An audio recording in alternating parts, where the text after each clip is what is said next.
आप लोग बहुत दूर से आए हैं। कितना अच्छा होता अगर कोई मशीन होती, उसके सामने आप खड़े होते या उस बूथ में आप मौजूद होते। वो आपकी तस्वीर या जो कुछ भी है वो प्रोसेस करता और फिर आप यहाँ पहुँच सकते। तो कोई पेट्रोल नहीं खर्च होता, आप थके हुए भी नहीं होते। और इधर क्या है, अगर आपको कराची जाना होता या कहीं और या चलिए अमेरिका जाना होता या शायद मरीख पे, तो बिना किसी थकन के, किसी मेहनत के आप ये जा सकते। इसको टेलीपोर्टेशन कहते हैं।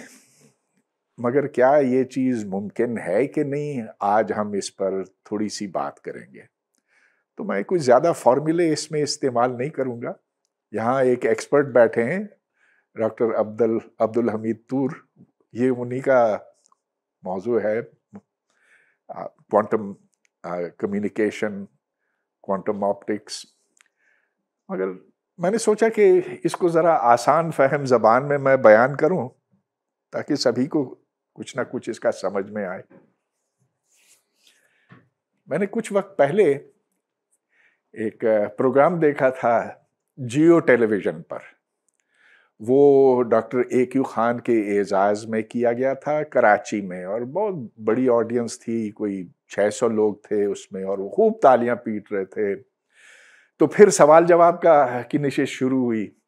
तो किसी ने पूछा खान साहब से, मरहूम हैं, कि क्या ये मुमकिन है कि एक शख्स को इधर से उधर पहुंचाया जा सके और इसमें, और ये पलक झपकते में हो?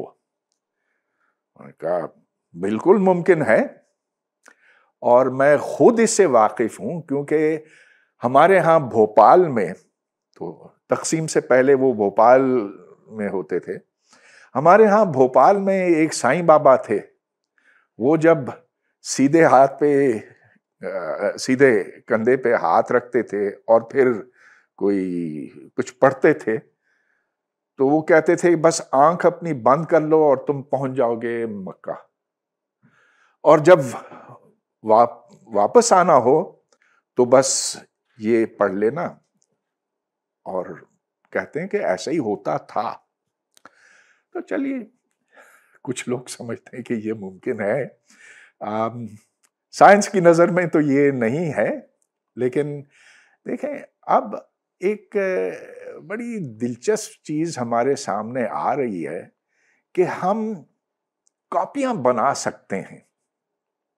फोटोकॉपी तो अब उसकी तो दुकानें हैं ना। एक जमाने में लोग समझते थे कि नामुमकिन है कि कागज की बस आप कागज, उस जमाने में तो फोटोग्राफी भी नहीं थी, तस्वीर लेने का तस्वुर भी नहीं था। लेकिन अब यह है कि आप कोई सा भी कागज ले सकते हैं, उसको स्कैन करते हैं। अच्छा, अब स्कैन जब करते हैं ना, जैसे किसी फोटोकॉपियर में होता, तो एक कैमरा है जो मूव करता है और वो हर नुक्ते को देखता है। उस नुक्ते को पिक्सल कहते हैं। और फिर वो डेटा एक चिप में जाता है, और फिर एक जब प्रिंटिंग का वक्त आता है तो वो डेटा फिर इस्तेमाल होता है उसी कागज को डुप्लीकेट करने में।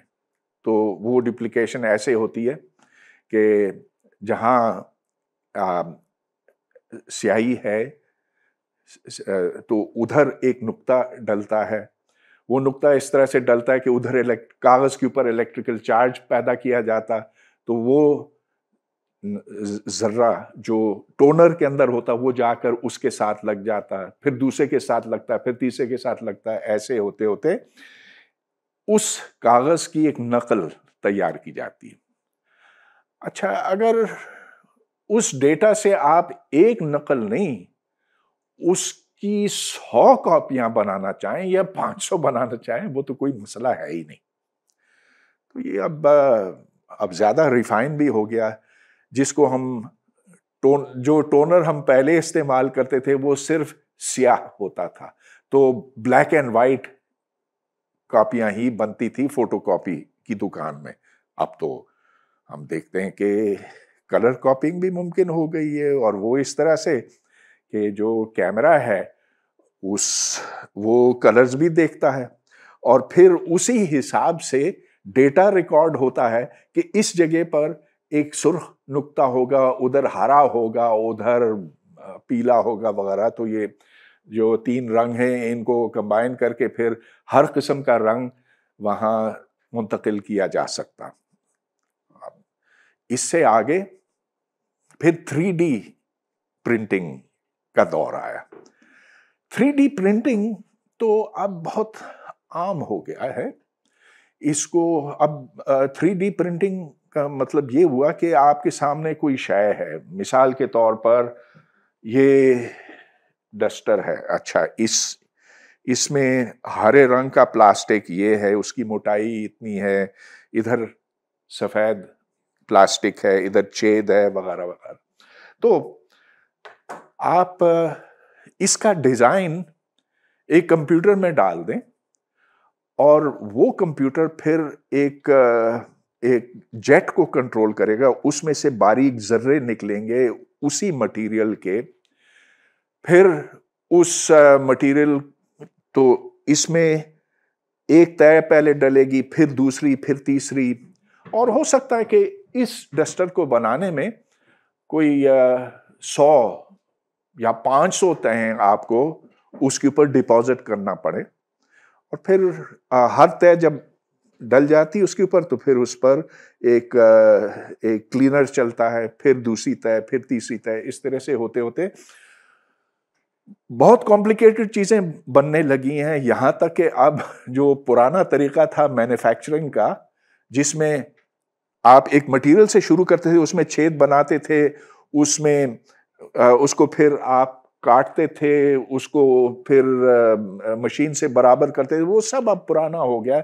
अब ये 3D प्रिंटिंग आम हो गया, और एक दफा आपके पास डिजाइन आ जाए तो बस फिर आप उसकी अनगिनत कॉपियां बना सकते हैं। तो इससे तो एक बड़ा इनकलाब आ गया है मैन्युफैक्चरिंग की दुनिया में।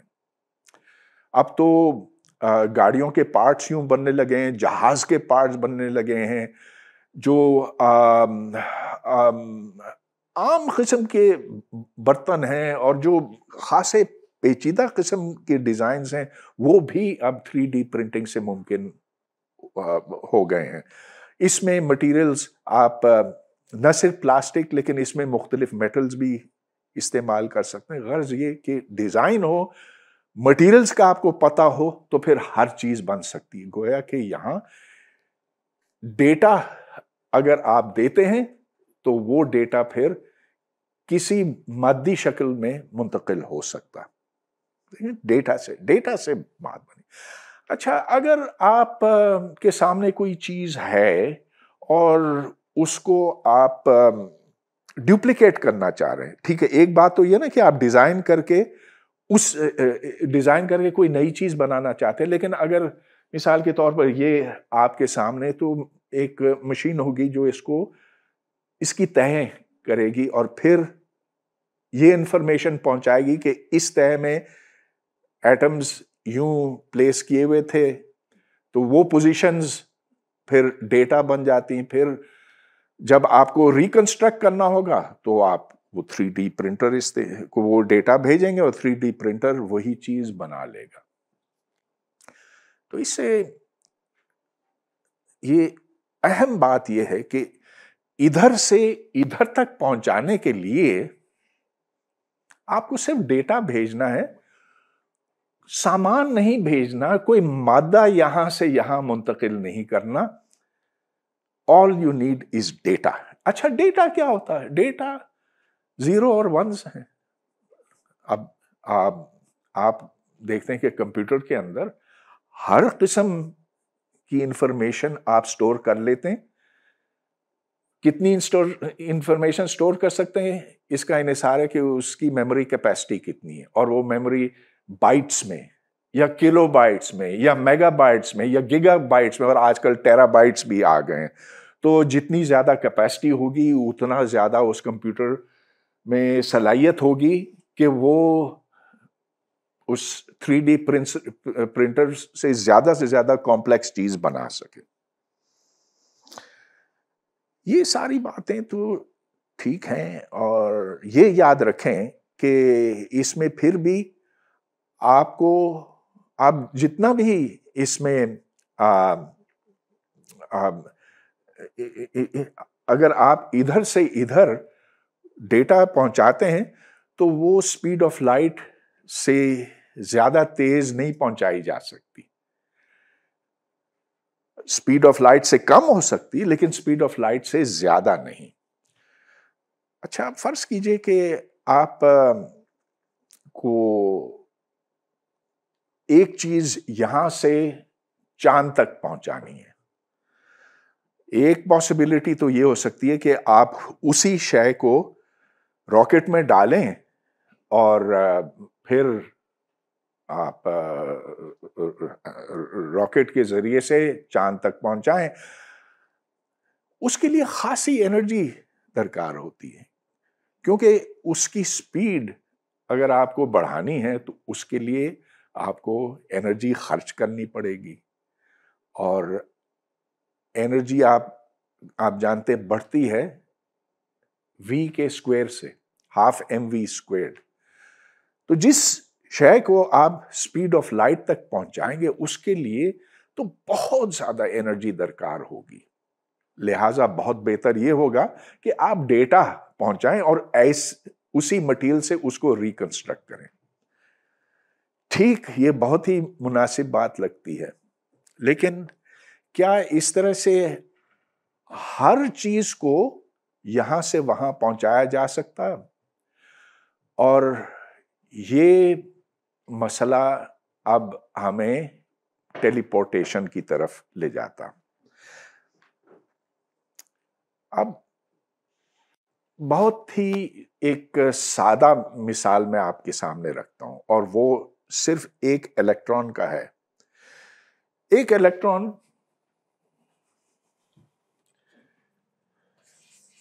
या तो यूं घूम सकता है या फिर उल्टा घूम सकता है।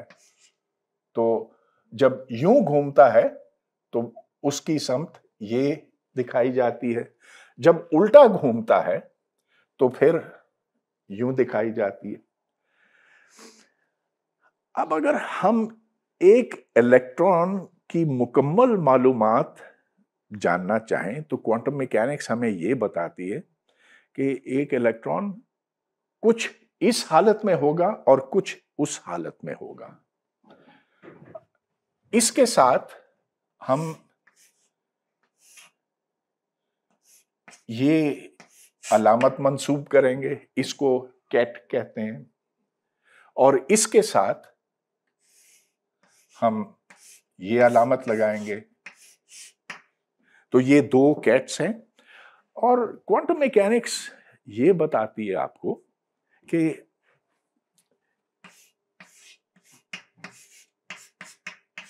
एक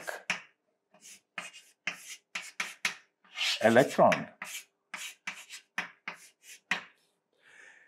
इस हालत में होता, और ये अल्फा और बीटा दोनों 1 से कम की कीमत रखते हैं। और अगर आप इसको स्क्वायर करें और इसको स्क्वायर करें तो इनकी जमा 1 के बराबर होनी चाहिए। अल्फा जितना, अगर अल्फा 1 है तो फिर बीटा 0 होगा, अगर बीटा 1 है तो अल्फा 0 होगा, अगर अल्फा 1/√2 है तो ये हाफ होगा, और बीटा स्क्वायर्ड भी हाफ होगा, जिसके माने ये होंगे कि आधा वक्त ये इस तरह से कि ये और अल्फा और बीटा बराबर हैं। अब क्वांटम मैकेनिक्स का ये कहना है कि अगर बहुत से इलेक्ट्रॉन्स हों तो, और अगर ये 1/√2 हो और ये 1/√2 हो मिसाल के तौर पर, तो आधे इलेक्ट्रॉन्स आपको इस हालत में दिखाई देंगे और आधे उस हालत में दिखाई देंगे। क्वांटम मैकेनिक्स का मजीद ये कहना है कि जैसे ही आप इस इलेक्ट्रॉन के स्पिन को नापने की कोशिश करेंगे, तो ये या तो आपको इस तरफ घूमता हुआ दिखाई देगा या उस तरफ घूमता हुआ दिखाई देगा। तो जैसे ही आप मेजरमेंट करेंगे तो ये कोलैप्स हो जाएगा, या तो ये इस हाल में पहुंचेगा या इस हाल में पहुंचेगा। और ये अल्फा और बीटा से कोई फर्क नहीं पड़ता। You will find either this और यू विल फाइंड दैट, जिसके माने ये हुए कि जैसे ही आप उस इलेक्ट्रॉन के बारे में मालूमात हासिल करने की कोशिश करेंगे तो वो मालूमात जाया हो जाएगी। अब इसका मतलब ये कि बहुत ही मुश्किल काम हो गया ना।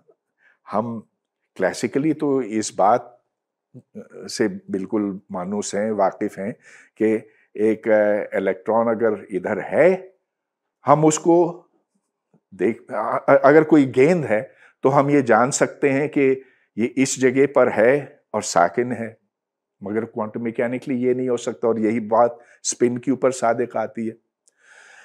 लिहाजा यहां मसला फिर ये बनेगा कि अगर एक इलेक्ट्रॉन की हालत को हम मुंतकिल करना चाहें तो हमें पहले वो हालत मालूम होनी चाहिए, वो स्टेट मालूम होनी चाहिए, यानी कि ये अल्फा और बीटा की मिकदारें हमें पता होनी चाहिए, वरना हम कैसे इसको इधर से उधर पहुंचा सकेंगे।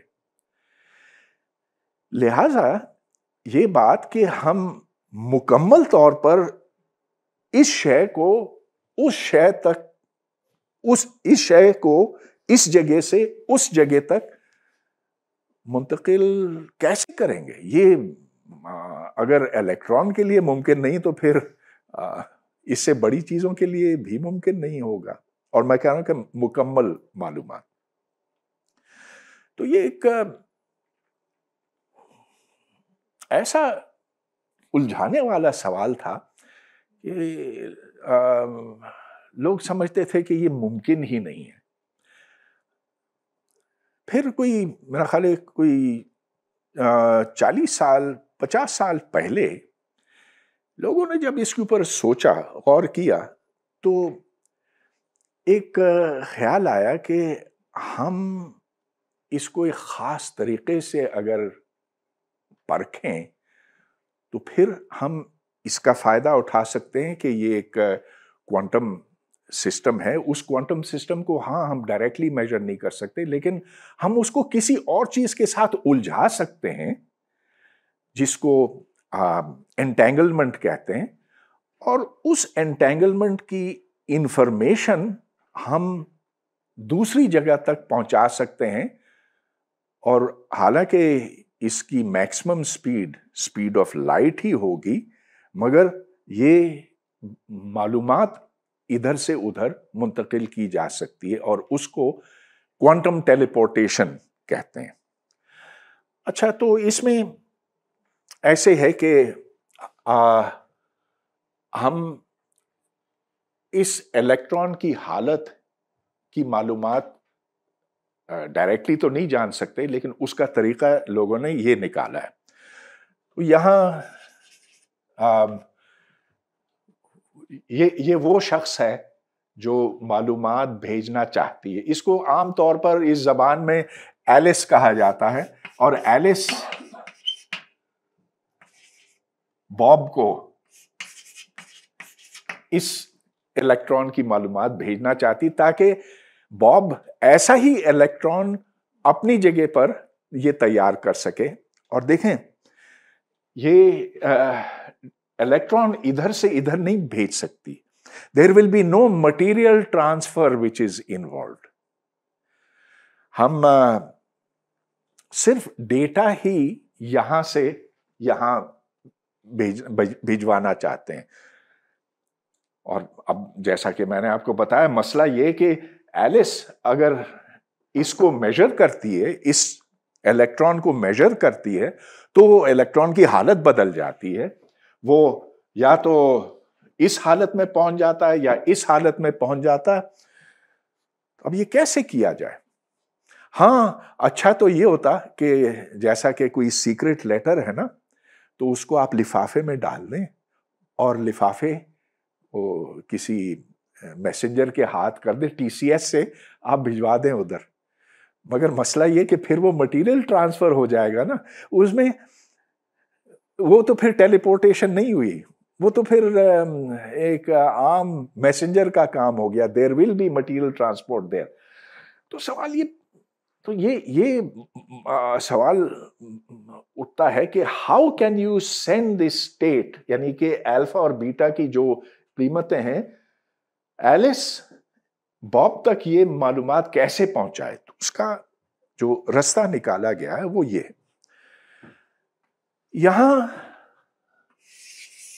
कोई हम एक एपरेटस बनाएंगे और उस एपरेटस से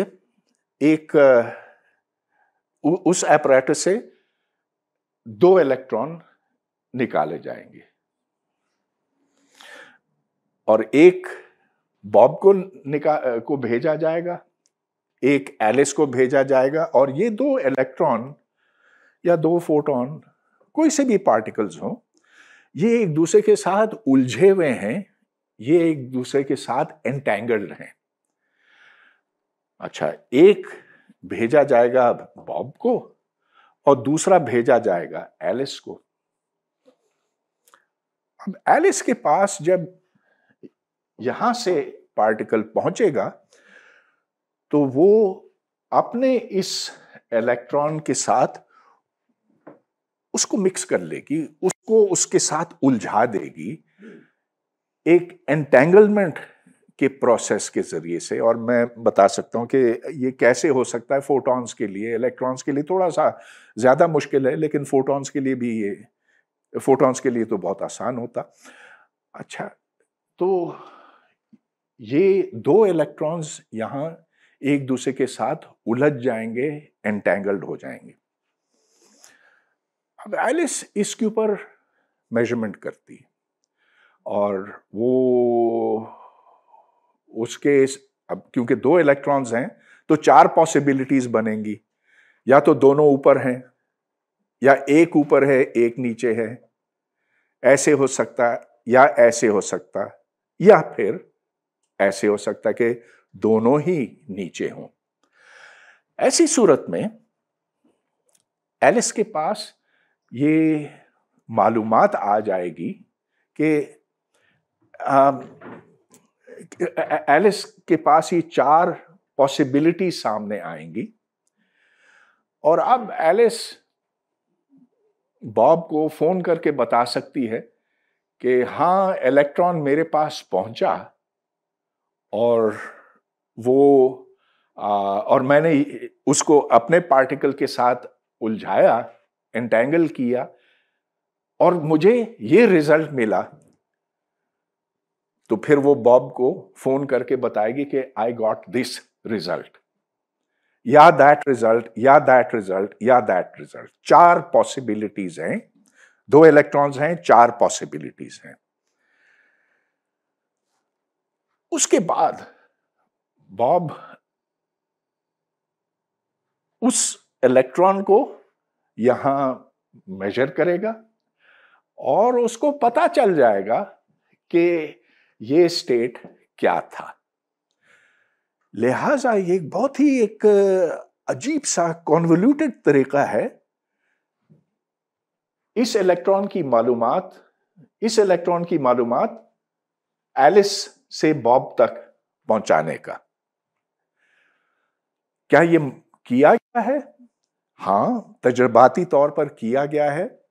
और अब ये मेरा ख्याल है कि चंद साल पहले की बात है, 6-7 साल पहले की बात है, कि कुछ चाइनीज साइंटिस्ट है, उन्होंने 1400 मील दूर तक फोटॉन्स की एंटेंगलमेंट को देखा है। इलेक्ट्रॉन्स का अब भी मेरा ख्याल है थोड़ा सा ज्यादा मुश्किल होता, लेकिन they have shown how to detect entangled photons.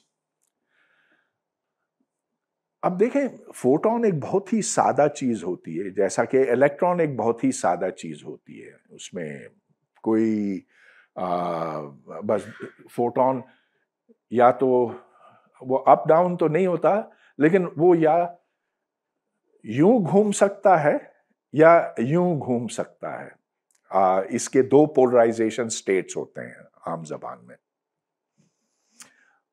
और इस तरह से ये इंफॉर्मेशन इधर से उधर पहुंचाई गई है through a distance of 1400 kilometres, और ये एक सैटेलाइट के जरिए से।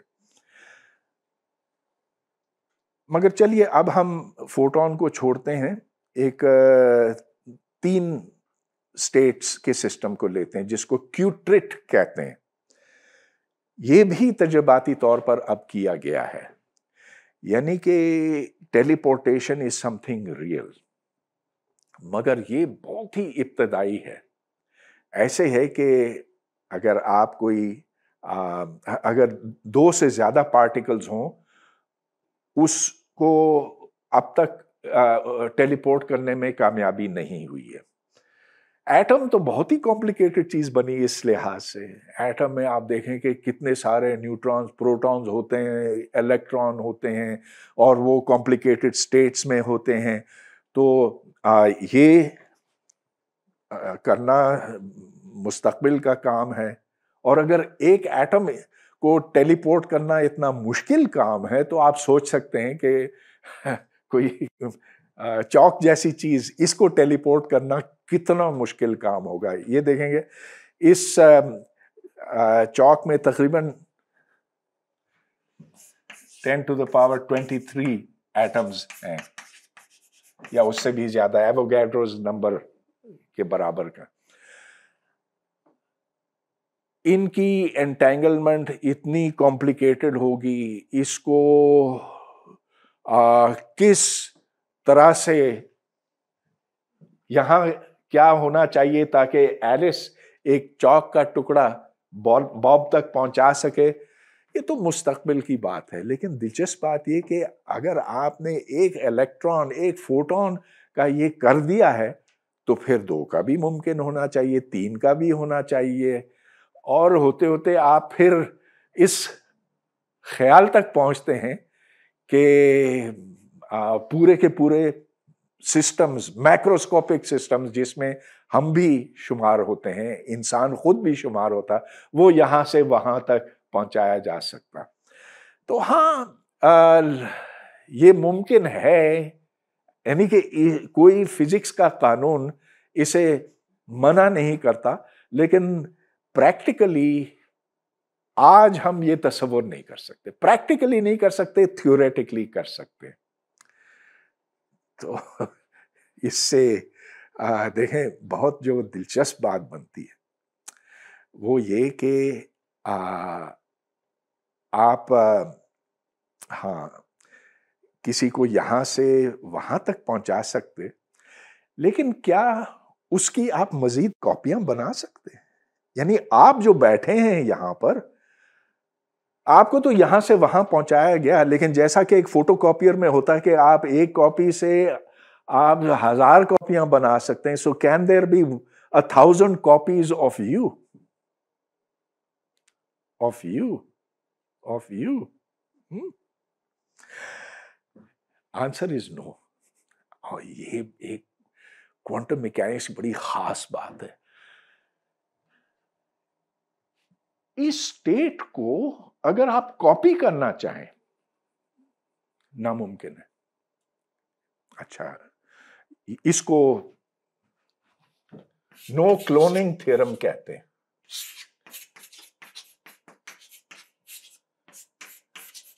और बहुत ही ये आसानी से प्रूव हो जाता है। Basically it's a consequent of the linearity of quantum mechanics. Quantum mechanics में ये है कि आप स्टेट्स को ऐड करते चले जाएं तो वो भी एक स्टेट बनता है। जो ही आप इस स्टेट को कॉपी करने की कोशिश करेंगे, तो ये स्टेट बर्बाद हो जाएगा, तबाह हो जाएगा, बदल जाएगा। लिहाजा अगर किसी तरह से आपको स्कैन करके मरीख तक पहुंचाया गया तो बस आप मरीख तक ही जा सकते हैं। जो ये नहीं है कि डेटा किसी कंप्यूटर के अंदर स्टोर कर दिया गया और अब वो कंप्यूटर उधर भी और उधर भी और उधर भी आप जैसे शख्स को बना सकेगा, thanks to the no cloning theorem. जो कि देखें कितनी दिलचस्प बात बनती है कि mathematics, simple mathematics, linear algebra जिसे कहते हैं, वो लीनियर अलजेब्रा ये आपको बताता है कि आपकी कॉपियां नहीं बन सकती, you are unique in this world. अच्छा, तो लोगों ने ये भी सवाल किया, तो चलिए आपके मटेरियल की कॉपी तो नहीं बन सकती, क्या आपकी रूह की कॉपी बन सकती है? अब उसका जवाब मेरे पास नहीं है। कैन यू क्लोन अ रूह? तो बस I thought that I would just raise these questions. है बहुत मजे की चीज। शायद तूर साहब कुछ कहना चाहें मजीद इसके ऊपर। देखते हैं लोगों के क्वेश्चंस आते हैं, लेकिन दिस इज रियली इंप्रेसिव। मैं व्हेन आई केम तो यही था कि इन कॉन्सेप्ट्स को इस लेवल पे लाके बताना was I think the biggest challenge, and I think you did wonderful thing. I think अब वो क्यूरियोसिटी कितनी आई है, वो क्वेश्चन होगा, अगर जरूरत पड़ी तो आई विल चिप इन।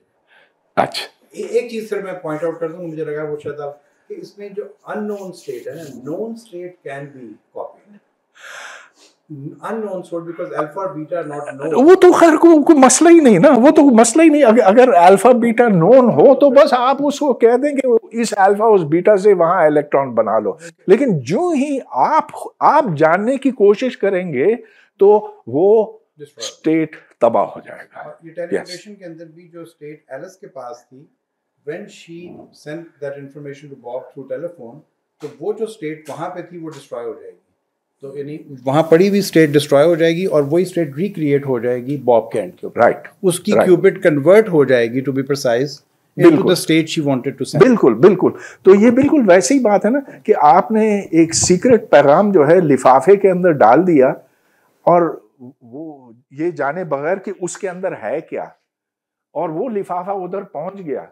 तो अगर ये टीसीएस वाला होता है ना हिसाब तो कोई इसमें ताज्जुब किसी को नहीं होता। लेकिन आपने कोई मटेरियल चीज वहां पहुंचाई नहीं। All this happened without any material crossing. अच्छा, नहीं होलोग्राम इससे लिंक नहीं है, लेकिन वो इसमें एक और जो टेक अगर आप आगे देखते हैं लोग सब जाते हैं इंफॉर्मेशन का जो कॉन्सेप्ट है ना, कि मतलब एक तरीका इसको देखने का ये भी है कि इस स्टेट में से में इतनी इंफॉर्मेशन है कि जब परवेज साहब ने कहा कि किस चीज़ को ट्रांसफ़र करना है इधर से उधर, तो एक मेजर ये भी होता है कि उस चीज़ में इंफॉर्मेशन कितनी थी। तो एक इंफॉर्मेशन थ्योरेटिक वो भी इसकी इंटरप्रिटेशन है, वो अगर ज़रूरत पड़ी तो आई विल चिप इन, अगर किसी ने उस तरफ कर, अदरवाइज वो कॉम्प्लिकेट कर देगा चीज़ों को। तो अभी देखें, जो एक कंप्यूटर का बिट होता है वो स्विच की तरह है, या तो ऑन है या ऑफ है। तो इलेक्ट्रॉन को अगर हम देखें, हाँ वो अप हो सकता है या डाउन हो सकता है, लेकिन ये मेजरमेंट के नतीजे में। अलबत्ता यहां पर अल्फा और बीटा की कोई सी भी कीमतें हो सकती हैं बशर्ते कि ये शर्त पूरी की जाए। और ये बताता है कि एक इलेक्ट्रॉन है, ये नहीं पता कि ऊपर है कि नीचे है, लेकिन कुछ इम्कान इसका है और कुछ इम्कान इसका है, दोनों की जमा एक के बराबर है। लिहाजा इस लिहाज से इस स्टेट के अंदर इन्फिनिट अमाउंट ऑफ इंफॉर्मेशन है।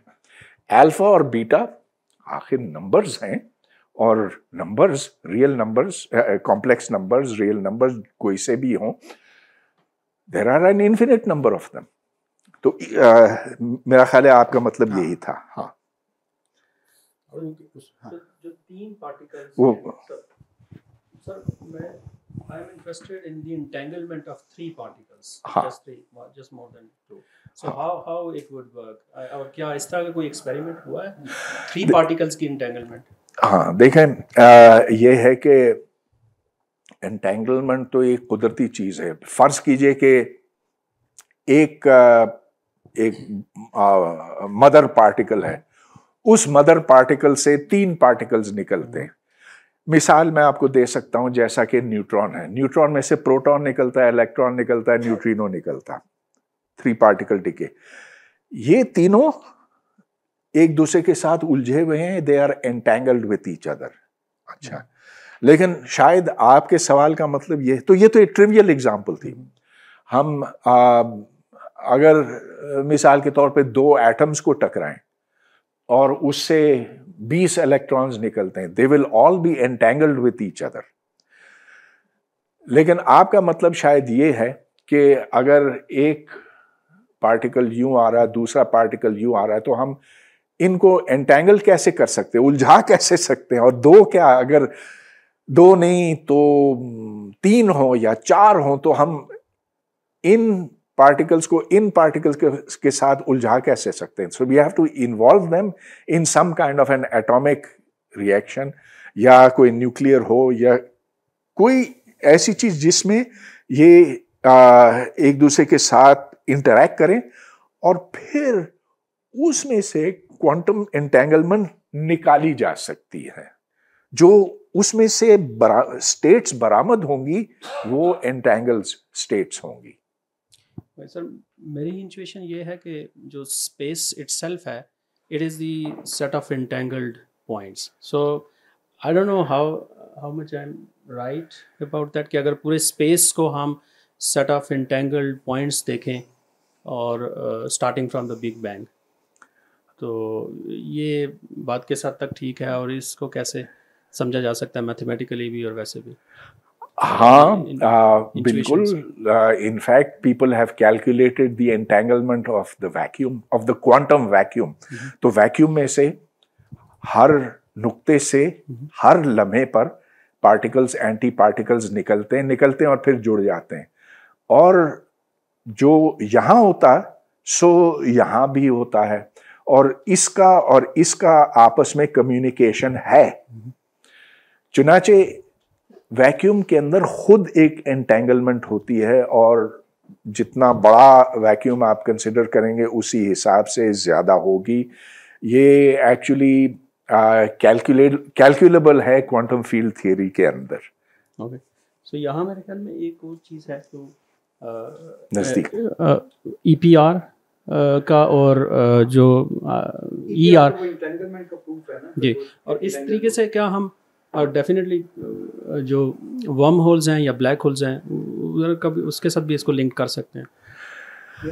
आई मीन EPR, क्या EPR इक्वल टू ER हो सकता है, जो आइंस्टाइन रोजन ब्रिज का जो कॉन्सेप्ट है? नहीं, वो अलग चीजें हैं। देखें, हमें चीजों को अलग अलग रखने की जरूरत है। तो जनरल रिलेटिविटी में, तो जनरल रिलेटिविटी और क्वांटम मैकेनिक्स एक दूसरे से आप अलग कर सकते हैं। इनके अलग अलग शोबे हैं, इनके अलग अलग टेस्ट हैं, इनके अलग अलग रीजन्स हैं जहां आपको एक की जरूरत पड़ती है या दूसरे की जरूरत पड़ती। बहुत कम ऐसी सिचुएशंस हैं जहां दोनों की जरूरत पड़ती है, वो फिर क्वांटम ग्रेविटी का शोबा आ जाता है। अच्छा, तो ये बात तो हमने समझ ली कि पार्टिकल्स आपस में एंटेंगल्ड हो सकते हैं, कि आइंस्टाइन ने असल में बहुत पहले ये एतराज़ उठाया था क्वांटम मैकेनिक्स के खिलाफ। एंटेंगल स्टेट्स उस एतराज़ से जन्म लेता है, ये तसव्वुर उस एतराज़ से जन्म लेता है जो आइंस्टाइन का था। ये सारी बातें हम जानते हैं। अच्छा, अब जो Einstein's theory of general relativity है, वो आपको एक इक्वेशन देती है। उस इक्वेशन के लामहदूद सॉल्यूशंस हैं, जिसमें से एक सॉल्यूशन ये है कि वर्म होल्स होते हैं, यानी कि ब्लैक होल जैसा स्ट्रक्चर है, लेकिन फिर वो एक फनल की तरह बन जाता है और फिर दूसरी तरफ जाके खुल जाता है। तो स्पेस के एक हिस्से को आप दूसरे हिस्से के साथ यूं कंटिन्यूसली जोड़ सकते हैं। वहां से टेलीपोर्टेशन होता है। अब देखें, वो एक अलग मसला है जिसका फिलहाल हमारे पास कोई अच्छा जवाब नहीं। Okay, thank you. एक जो आपके वो जो क्यूबिट की जो बात की थी, वहाँ पे एक और इंटरेस्टिंग फीचर है जो लोग आई थिंक एंजॉय करेंगे कि हम एक टर्म यूज़ करते हैं मोनोगमी ऑफ टेलीपोर्टेशन, कि अगर दो पार्टिकल मैक्सिमली इंटेंगल्ड हों तो when you bring in third particle तो उनकी इंटेंगलमेंट जो है वो इफेक्ट होती है कि तीन पार्टिकल मैक्सिमली इंटेंगल्ड नहीं हो सकते। तो मतलब if you bring in third particle in तो इट अफेक्ट्स द कोरिलेशन या interaction between the first two. तो इसको हम अब किसी ने टर्म कॉइन की थी मोनोगमी ऑफ इंटेंगलमेंट। तो इस पॉइंट को मैं यूं एक्सप्लेन कर सकता हूं कि जो मैक्सिमली एंटेंगल स्टेट है, मिसाल के तौर पर अगर स्टेट को हम अप एंड डाउन करें, अप एंड डाउन, हाँ अप एंड डाउन ही कर लेते हैं, चलिए। तो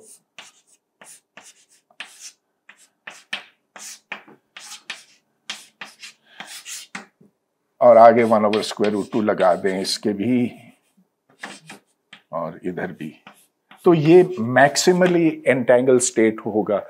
यानी कि अगर आप इस स्टेट के ऊपर मेजरमेंट करते हैं और पहले इलेक्ट्रॉन का स्पिन आपको अप दिखाई देता तो दूसरे का भी लाजमी तौर पर अप होगा, और यहां अगर आप डाउन मेजर करते हैं तो दूसरा इलेक्ट्रॉन भी लाजमी तौर पर डाउन होगा। लेकिन अगर तीसरा पार्टिकल हो तो फिर ये यकीनी नहीं होगा। ऐसा कोई स्टेट नहीं है, अगर 3 पार्टिकल्स हों मिसाल के तौर पर, तो फिर ये नहीं, इसमें आपको एक का इजाफा करना होगा। लेकिन किसी एक पार्टिकल को मेजर करने से बाकी 2 का नहीं पता चल सकता। तो this is 2 particles is maximally entangle, और बाकी फिर 3, 4 वगैरह उनमें एंटेंगलमेंट की मिकदार कम होती जाती है। और जो इंटरेस्टिंग क्वेश्चन है जिसके अंदर इस फील्ड में अब रिसर्च हो रही है वो है हाउ टू मेजर एंटेंगलमेंट, क्योंकि हम एंटेंगलमेंट को एज ए रिसोर्स लेते हैं, तो मतलब उसकी जो क्वांटिफिकेशन है that is a very interesting problem. So entanglement के अंदर जो इंफॉर्मेशन ट्रांसफर होती है, सो एंटेंगलमेंट के अंदर जो इंफॉर्मेशन ट्रांसफर होती है उसकी स्पीड तो फिर जैसे हम कहते हैं इंस्टेंटेनियस है, तो फिर तो या वो स्पीड उसकी भी speed limit speed of light ही है। नहीं, देखना एलिस को मालूमात पहुंचानी पड़ती है बॉब तक, मगर वो क्वांटम इंफॉर्मेशन नहीं है, वो क्लासिकल इंफॉर्मेशन है। वो कहती है कि मैंने मेजरमेंट की तो मुझे दोनों, एलिस के पास 2 पार्टिकल्स पहुंचे ना, एक उसका अपना था ये वाला, और एक जो उसको भेजा गया था, तो उसने दोनों पर मेजरमेंट की, और उस मेजरमेंट के नतीजे में वो स्टेट तो बर्बाद हो गया, लेकिन उसको कोई नतीजा तो मिला ना। उसने कहा कि या तो मुझे दोनों ऊपर दिखाई दिए, या दोनों नीचे, या एक ऊपर एक नीचे। वो इंफॉर्मेशन जो उसके मुशाहिदे के नतीजे में बरामद हुई, वो फिर फोन के जरिए से बॉब तक पहुंचाएगी। फोन या इलेक्ट्रोमैग्नेटिक वेव्स या जो भी है, क्लासिकल कम्युनिकेशन। एक पॉइंट पे यहाँ पे कह रहा हूँ, तो उसमें यह है कि क्वांटम इंफॉर्मेशन इसके अंदर, क्योंकि जो क्यूबिट है, qubit contains infinite amount of quantum information. तो लेकिन जो आपका क्वेश्चन था ना कि it will be bounded by classical speeds, speed of light से बाउंडेड रहेगी। जो अमाउंट ऑफ इंफॉर्मेशन जाएगी, इंटेंगलमेंट का जो प्रोसेस है, जो उसको हम लेते हैं एज ए रिसोर्स, और it's like a connection, like a cable. इसकी जो इंटरेस्टिंग फीचर ये है कि you can send huge amount of information through entanglement. अभी हमें जो मेजर्ड है वो सिर्फ लिमिटेड है, लेकिन in principle entanglement can carry lot of information. क्योंकि अगर आप, जैसे परवेज साहब ने कहा ना कि qubit contains lot of information, जब मैं इसको उठा के तो उधर भेज रहा हूँ, तो in principle infinite information is being transferred from Alice to Bob at expense of only 2 classical bits. So that is a very interesting feature. जो अभी तक हमें नहीं प्रिसाइजली पता कि how come entanglement carries such a huge information from point A to point B. That is the spooky part or interesting part, I should say. तो जो quantum computers हैं फ्यूचर में वो इसमें फिर यूजफुल होंगे, क्वांटम कंप्यूटर से चीज़ें थोड़ी बेहतर हो जाएंगी। थोड़ी बेहतर नहीं, बहुत। और उसमें ज़्यादा इंटरेस्टिंग उसमें फीचर जो है वो सुपरपोजिशन है, मतलब उसके अंदर एंटेंगलमेंट को इन्वोक करने की भी इतनी ज़रूरत नहीं पड़ी, उसमें इटसेल्फ जो क्वांटम सुपरपोजिशन है that is wonderful. Two things that normally we downplay superposition. Superposition is something I think Parvez साहब इस पे कुछ कहेंगे कि superposition itself is a very fascinating thing. जो हमारी observation के लिए फैसिनेटिंग तो है, लेकिन बहुत ही ऑब्वियस चीज है, दो लहरें हैं, आप उनकी जमा लें तो वो भी एक लहर बनती है, और उसकी जमा या उसको आप ज़रब दें किसी नंबर से तो वो भी लहर है, बस उसकी ऊंचाई ज्यादा है। तो ये एक तरह से स्टार्टिंग पॉइंट है, लेकिन इसमें बहुत इसके जो नताइज हैं वो कॉमन सेंस के बरक्स हैं। तो ये मेरे ख्याल में बड़ी ही इंटरेस्टिंग बात बनती है। मिसाल के तौर पर ये नो क्लोनिंग थियरम जिसका मैंने अभी जिक्र किया था, वो क्वांटम मैकेनिक्स की लिनियरिटी के नतीजे में बनती है, और जिसकी वजह से हम आपकी कॉपियां बना नहीं सकते, आपके जिस्म की कॉपियां बना नहीं सकते। It's a consequence of the linearity of quantum mechanics. Sir एक तो जो हमने बात सुनी हुई है कि पैरेलल यूनिवर्स, जिसमें आपकी एक कॉपी किसी और यूनिवर्स में भी एग्जिस्ट कर सकती है, उसको यहाँ पे कहीं हम इसके साथ एडजस्ट कर सकते हैं? हाँ, वो यूं कि इस स्टेट के ऊपर मैं एक मेजरमेंट करता हूं और मुझे ये अप दिखाई देता, और फिर ये स्टेट तबाह हो जाती है, लेकिन वो तबाह हो जाती है जिसको collapse of the wave function कहते हैं। तो जो मल्टीपल यूनिवर्सेस का पैराडाइम है क्वांटम मैकेनिक्स में, उसमें ये कि जो ही आप एक मेजरमेंट करते हैं तो एक नई यूनिवर्स जन्म लेती है, और उस यूनिवर्स में तो वो एक ब्रांच पॉइंट आ जाता। आप इस तरफ भी जा सकते थे, यानी कि स्पिन अप की तरफ जा सकते थे, या स्पिन डाउन की तरफ जा सकते, तो यूनिवर्स दो में टूट गई। So there is now a new universe, and when you make a second और अ थर्ड और अ फोर्थ मेजरमेंट, तो नई यूनिवर्सेस फिर बनती चली जाएगी। मगर ये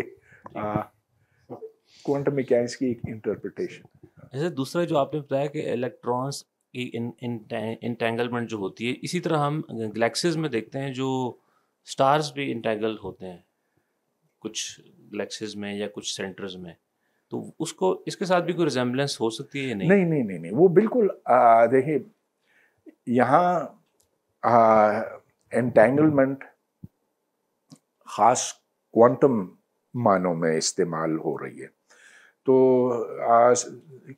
अगर सूरज का ज़मीन के साथ एक ताल्लुक है, इनके बीच में कोई क़ुव्वत है, तो उसको हम एंटेंगलमेंट नहीं कहेंगे। हाँ, ज़मीन अपने मदार में घूमती है क्योंकि सूरज वहाँ पर है, but that does not mean कि सूरज और ज़मीन क्वांटम मैकेनिकली एंटेंगल्ड है। वो बात दुरुस्त नहीं है।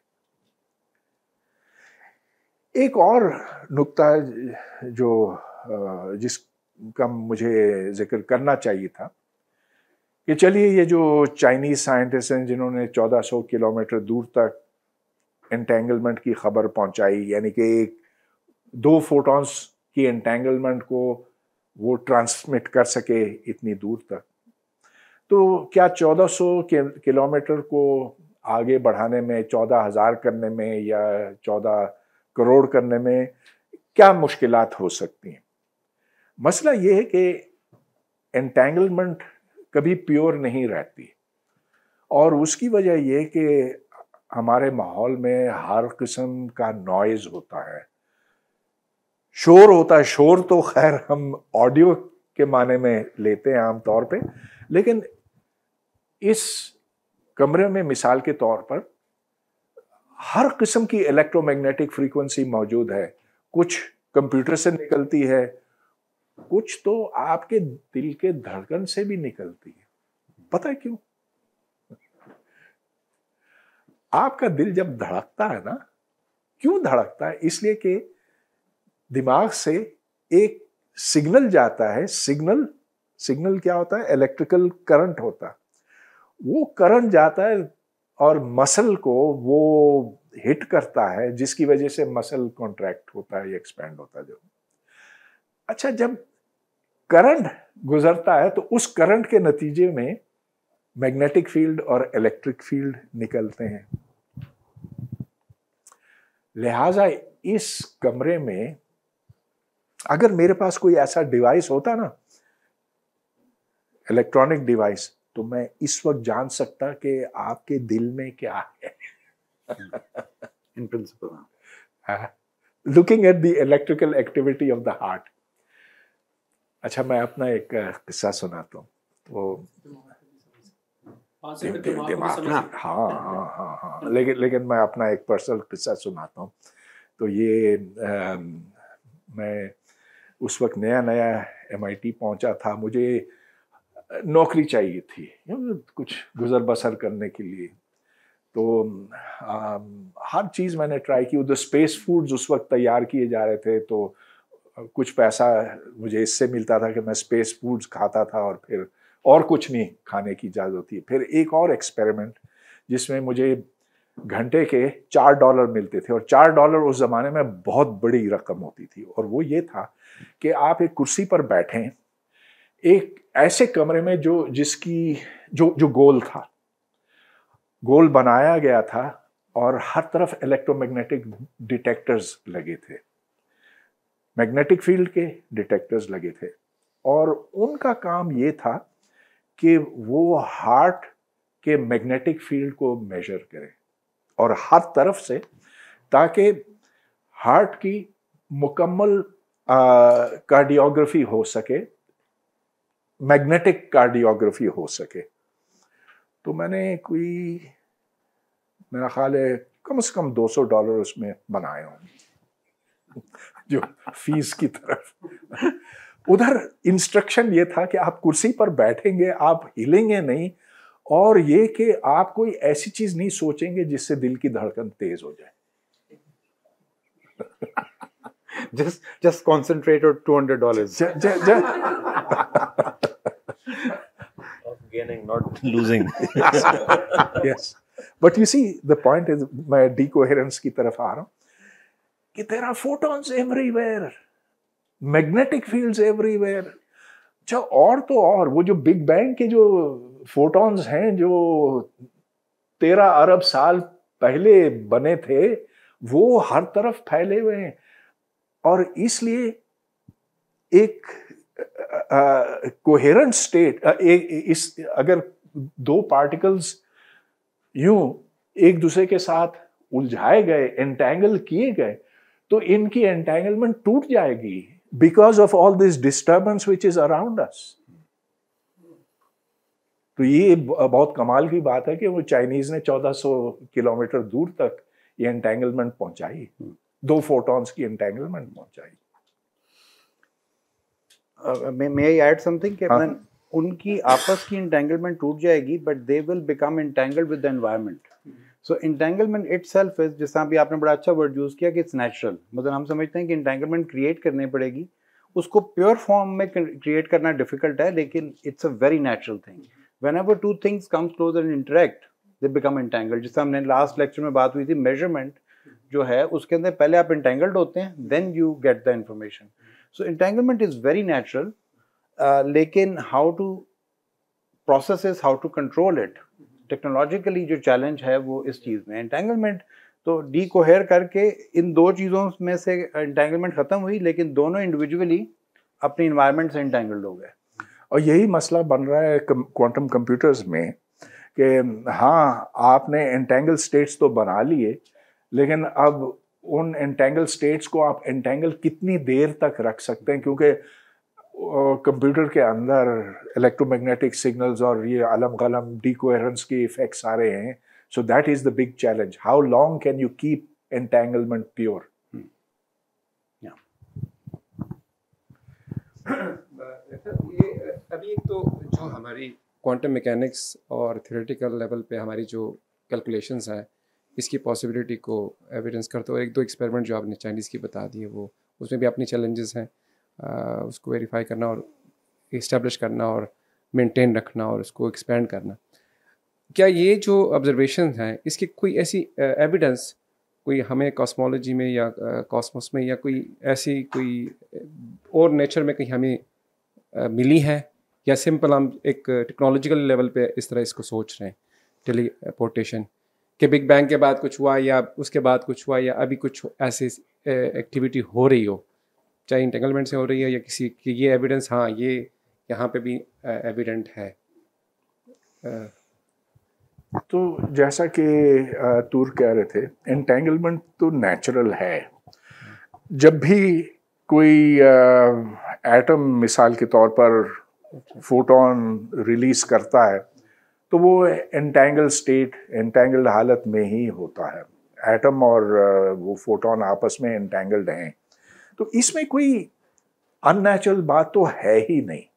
सवाल ये पैदा होता है कि क्या हम अपने मकसद के लिए एंटेंगलमेंट को इस्तेमाल कर सकते हैं और कैसे कर सकते हैं और बेहतर तौर पर कैसे कर सकते हैं. तो अब ये तो डेमोन्स्ट्रेट हो गया कि आप एंटेंगलमेंट पहुंचा सकते हैं यहाँ से वहाँ तक, मगर सिर्फ एक पार्टिकल के लिए. चलो उसमें ज़्यादा स्टेट्स आप डाल दे तो क्यूट्रेट हो गया. लेकिन चैलेंज तो टेक्नोलॉजिकल है. मेरा ख्याल है कि ये कोई ऐसा क्वांटम मैकेनिक्स को चैलेंज नहीं करता. And we see entanglement everywhere frankly.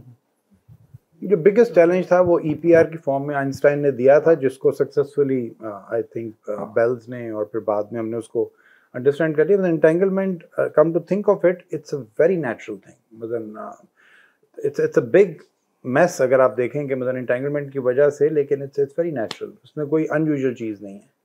तो वी कैन से कि इट्स पॉसिबल कि it is happening elsewhere as well, not entanglement, teleportation.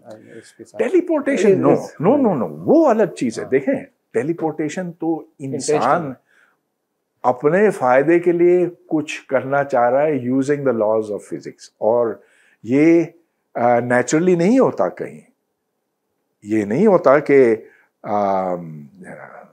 इसमें तो मेरा ख्याल है ये इंसान के दिमाग का कमाल है कि उसने टेलीपोर्टेशन का सोचा. It does not happen in nature. Entanglement happens in nature but teleportation does not happen in nature. जिस तरह से computers don't happen in nature, लेकिन I am wrong. सेल को देख लें. दिमाग वो भी तो कंप्यूटर है. कंडीशनिंग है कि हीट ट्रांसफर होता है अदर वे अराउंड, और आप एनर्जी दे के सोच के आप हीट को दूसरे ट्रांसफर, आप नेचर के खिलाफ एक का काम करेंगे इस केस में. जिस तरह हम एयर कंडीशनिंग करते हैं या कूलिंग करते हैं, तो इसमें आप नेचुरल फ्लो तो ये है ना कि हीट नेचर के फ्लो हीट हाइट से लोअर की तरफ जाएगा, और हम उसको फोर्स करते हैं इंटेलिजेंटली या व्हाटएवर टेक्नोलॉजिकल एनर्जी देके उसका रिवर्स करते हैं. पॉसिबिलिटी तो है. तो देखें वहाँ फ्लो ऑफ हीट के साथ आपने इसको तशबीह दी. तो फ्लो ऑफ हीट में यह है कि देयर इज मैकेनिकल ट्रांसफर. जी हाँ, तो या तो वो कन्वेक्शन के जरिए से हो सकता है या रेडिएशन के जरिए से हो सकता है या कंडक्शन.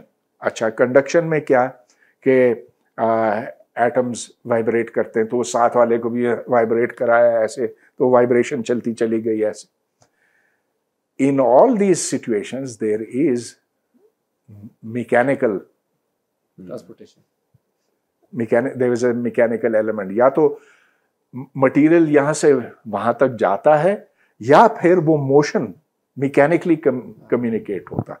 यहाँ इस टेलीपोर्टेशन में सिर्फ और सिर्फ डेटा ट्रांसमिट होता. इलेक्ट्रोमैग्नेटिकली जिस तरह से भी दो चीज़ें अगर यहाँ पे मैं और पॉइंट आउट करूँ जो मेरे पास ये लगा हुआ है कि जो इंटेंगलमेंट के लिहाज से, एक तो मैंने वो मोनोगमी वाली जो बात की, दूसरा आई थिंक ये भी अंडरस्टैंड करना है कि इंटेंगलमेंट हमेशा लोकली प्रोड्यूस होती है। हम इसे अपनी टेक्निकल लैंग्वेज में कहते हैं it's a local process, local phenomena.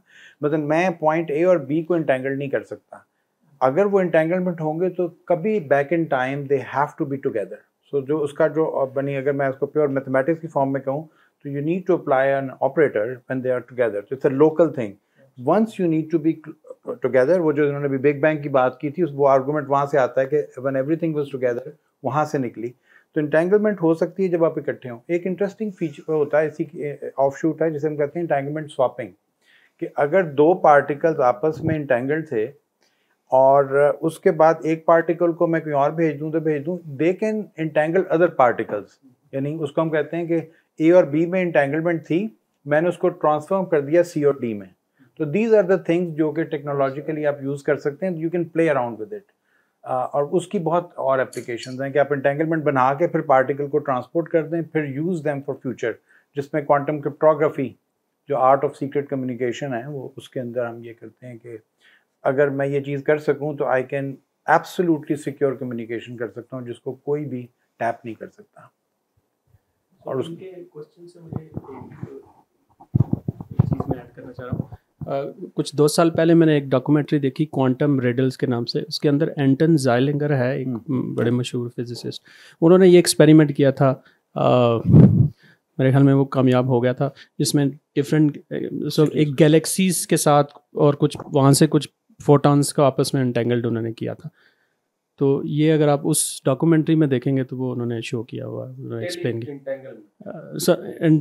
Galaxies के अंदर फोटॉन्स की कैसे एंटेंगलमेंट थी। देखना पड़ेगा। क्वांटम रिडल एक डॉक्यूमेंट्री है, उसके अंदर एंटन ज़ाइलिंगर, Austrian big name.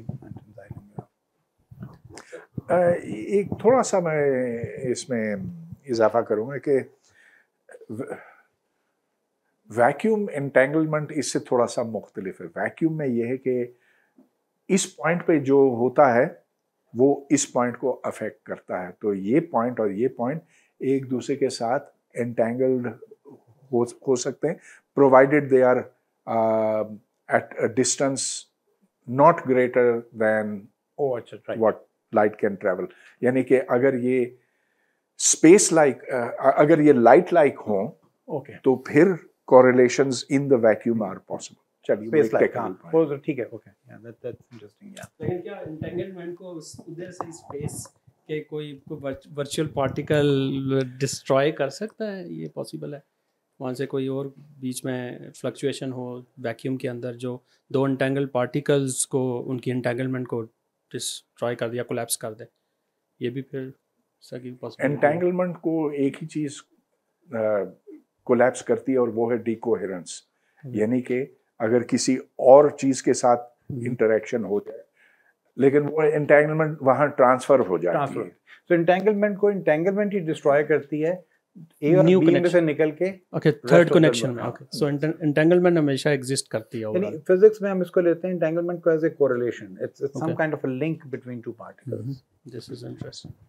Sir Chinese का जो एक्सपेरिमेंट हुआ था, जो चाइनीज का एक्सपेरिमेंट हुआ था तो उसमें जो पार्टिकल को बॉब के पास भेजा, एलिस के पास भेजा था, तो इसकी जो कम्युनिकेशन थी, मतलब ये जो आपने जितनी भी इंटरफेरेंसेस बताई हैं और उसकी डिस्ट्रॉय करने की, तो उसको कैसे इंश्योर किया था उन्होंने? कोई पार्टिकल को ट्रांसपोर्टेशन के लिए जो फोटोन को ऑप्टिकल फाइबर, तो ऑप्टिकल फाइबर में आप ये नहीं समझते हैं कि वो उसमें वो इंटरफेरेंस नहीं इंश्योर की गई थी? ठीक है, फिर वो तो फिर हो सकता है, लेकिन मैं कहता हूँ कि जब इलेक्ट्रॉन को आप ट्रांसफ़र करेंगे तो जाहिर है उसको तो हम किसी ऑप्टिक के थ्रू नहीं कर सकते, उसके लिए तो बहुत ही नॉन इंटरफेयरिंग एनवायरनमेंट चाहिए। टेक्नोलॉजिकल चैलेंज है, लेकिन प्रूफ ऑफ प्रिंसिपल तो क्वांटम मैकेनिक्स के आइडियल एनवायरनमेंट। वो मैंने पढ़ा है कि वो एक क्वांटम हॉल इफेक्ट के ज़रिए से इलेक्ट्रॉन्स की इंफॉर्मेशन ट्रांसफ़र, उसमें एलिस से बॉब तक इंफॉर्मेशन पहुंचाई गई है, but using the quantum hall effect. I don't understand how that was done, लेकिन वो कोई बहुत नई चीज़ है. ट्रैप्स वगैरह में भी क्वांटम ट्रैप्स जो मैग्नेटिक ट्रैप्स बना के उसके अंदर क्वांटम पार्टिकल्स को, ये 2D इलेक्ट्रॉन गैस का कमाल है, नॉट एटॉमिक ट्रैप्स. अच्छा, तो अगर बात मुकम्मल हो गई है, चल. अच्छा, कुछ सवाल है? हाँ. अमाद खान पूछ रहे हैं, is digital quantum teleportation possible? Actual information transformation, actual info transfer without classical alias Bob को चैनल. आगे कह रहे हैं इंस्टेंटेनियस एंड इनफाइनाइट रेंज. देखें, अगर क्लासिकल ट्रांसमिशन ना हो तो फिर एलिस और बॉब आपस में कम्युनिकेट नहीं कर सकते. There is no way that information can be transferred purely quantum mechanically. ठीक है, सो डिजिटल क्वांटम टेलीपोर्टेशन नहीं है पॉसिबल. डिजिटल क्वेश्चन ये है, is digital quantum teleportation possible? पहला क्या माने हुए डिजिटल क्वांटम 0-1 0-1 वेल 0-1 यानी कि अगर प्योर हो तो फिर तो कोई मसला नहीं है. लेकिन देखें, मसला ये होता when a state has a mixture. अगर अल्फा यकीनी तौर पर 1 है, बीटा 0 है, तो बस वो तो फोन करके बताने की जरूरत है. ये नंबर्स हैं. लेकिन ये स्टेट अगर ऐसी हो तो हम जान ही नहीं सकते कि अल्फा और बीटा क्या है, क्योंकि उसके लिए हमें मेजरमेंट करनी पड़ेगी और उस मेजरमेंट के नतीजे में वो स्टेट तबाह हो जाएगा. हसान सलीम के 2 क्वेश्चंस तो नहीं है, लेकिन उनके रिमार्क हैं, वो मैं रख देता हूँ. पहले वो ये कह रहे हैं कि it is wrong to say that an infinite amount of information can be stored in a single bit. Amplitudes aren't stored information. If a qubit has a chance of, say, 0.45 to be in the up state, then this 0.45 isn't stored anywhere. The Halivo-Nayak theorem says that n qubits cannot store any more than n classical bits. So it is not true to say that a qubit can store an infinite amount of information. Okay, to define a qubit, you need an infinite amount of information. क्योंकि alpha और beta continuous वो complex numbers हैं. How many classical bits of information you can store is a different number from that. So yes, I agree with the comment. इनका second remark है कि EPR is the idea that entangled particles are connected by a wormhole and that can explain the spooky action at a distance. जो थोड़ी देर पहले बात हो रही थी उस पे नहीं मिलके.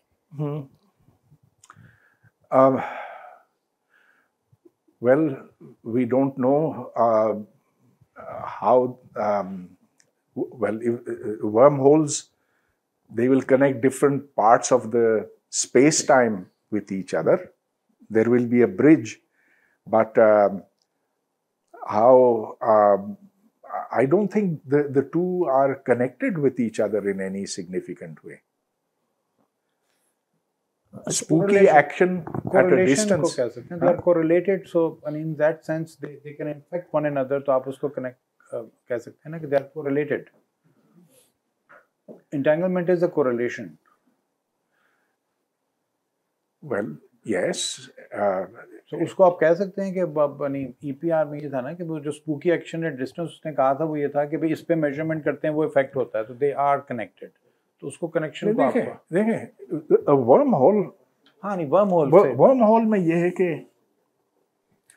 ऐसे है ना, the space time is connected this way. अच्छा, अब ये आगे जाके कहीं जुड़ जाएगा इसके साथ ऐसे. Spooky action at a distance is instantaneous. This will not be instantaneous because it will still take you some time to fall through the wormhole. तो मेरा ख्याल है कि एक का दूसरे से कोई ऐसा बराह रास्त ताल्लुक नहीं बनता.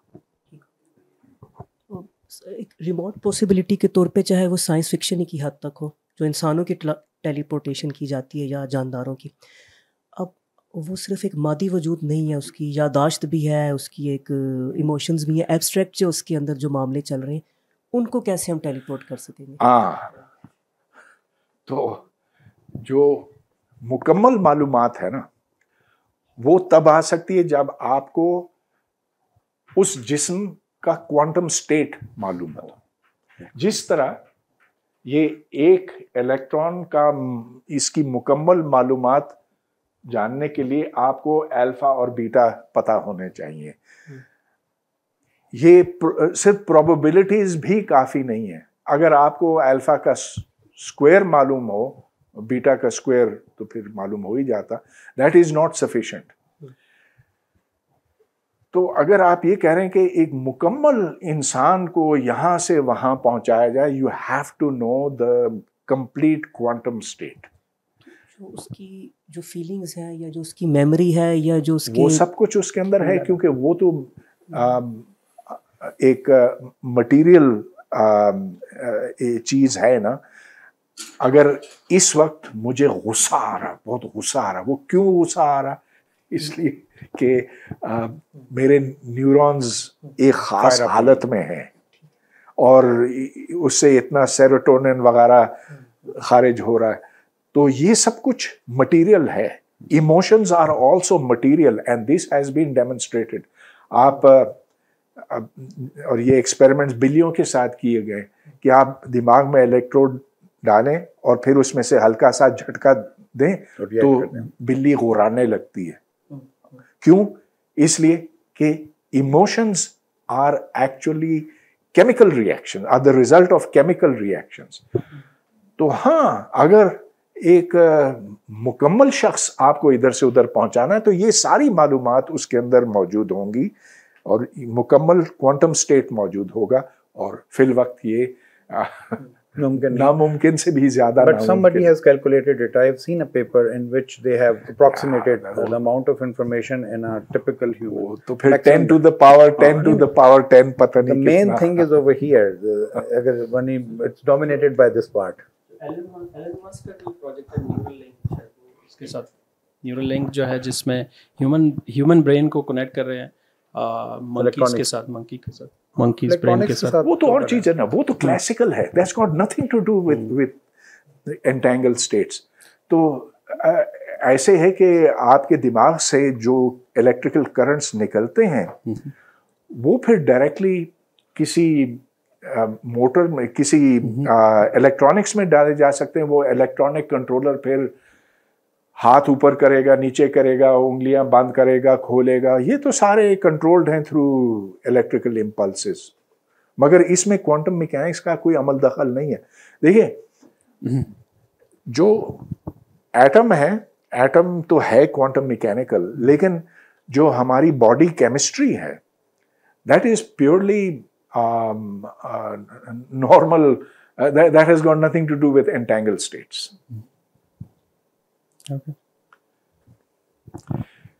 ठीक, अच्छा, एक सवाल उधर। सर, कुछ कॉमन लेबोरेटरी टेक्निक्स के बारे में अगर बता दें, एंटेंगल्ड पेयर प्रोड्यूस करने या अनएंटेंगल्ड पार्टिकल्स को एंटेंगल करने के लिए जो इस्तेमाल होती हों। पार्टिकल्स को एंटेंगल करने के लिए क्या किया जाए? टेक्निक्स कुछ जी, अच्छा, फिजिकली इम्प्लीमेंटेशन उसकी। मिसाल के तौर पर अगर आप एक फोटोन को दो और फोटॉन्स के साथ एंटेंगल करना चाहें, या दो फोटॉन्स को आप एंटेंगल करना चाहें, तो कैसे कर सकते हैं कि आप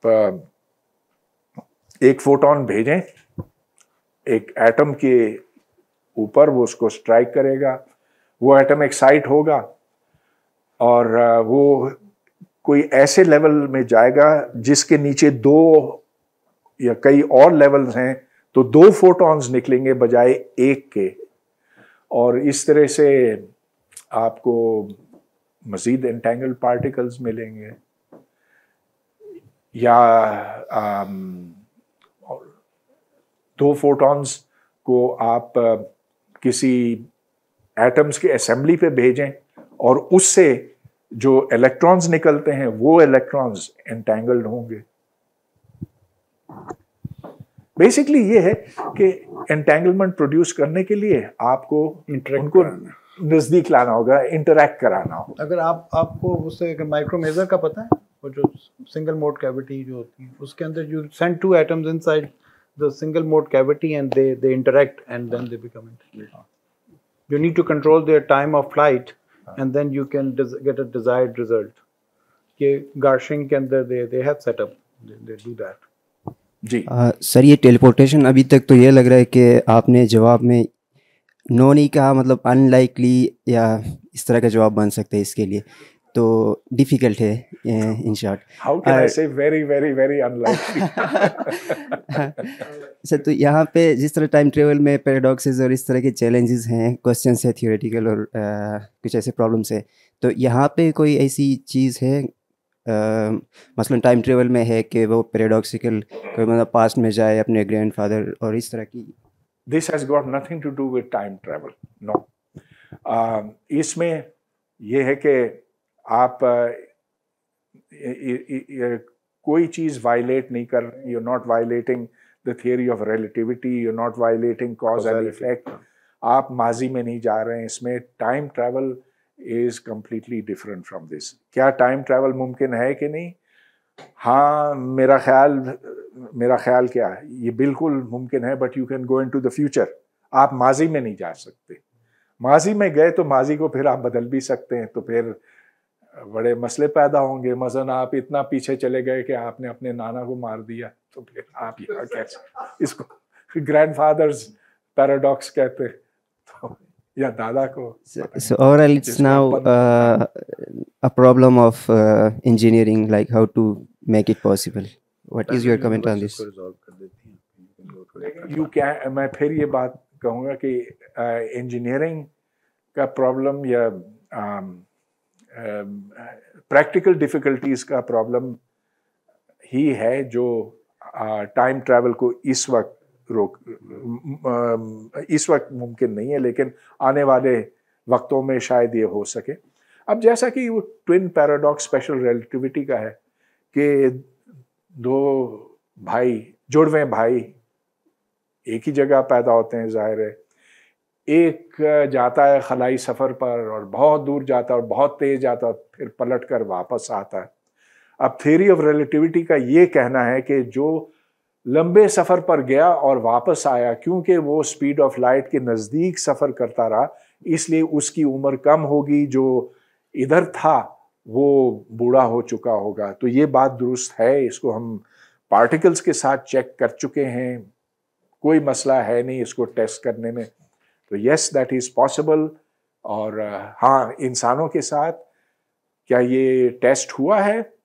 वेल, आप अगर जहाज़ पे जाते हैं जिसकी स्पीड ना, यानी कुछ भी नहीं है, तो 1 बिलियंथ ऑफ अ सेकंड का फ़र्क तो पड़ेगा, लेकिन उससे ज़्यादा नहीं। और घड़ियाँ जो जाती हैं और वापस आती हैं, उन पर एक्चुअली कम वक्त गुजरा होता है। So yes, it happens, time travel can happen, does happen, और it happens all the time, मगर उसकी मिकदार बहुत छोटी है, बहुत कम। ठीक, तो मेरा ख्याल हो गया।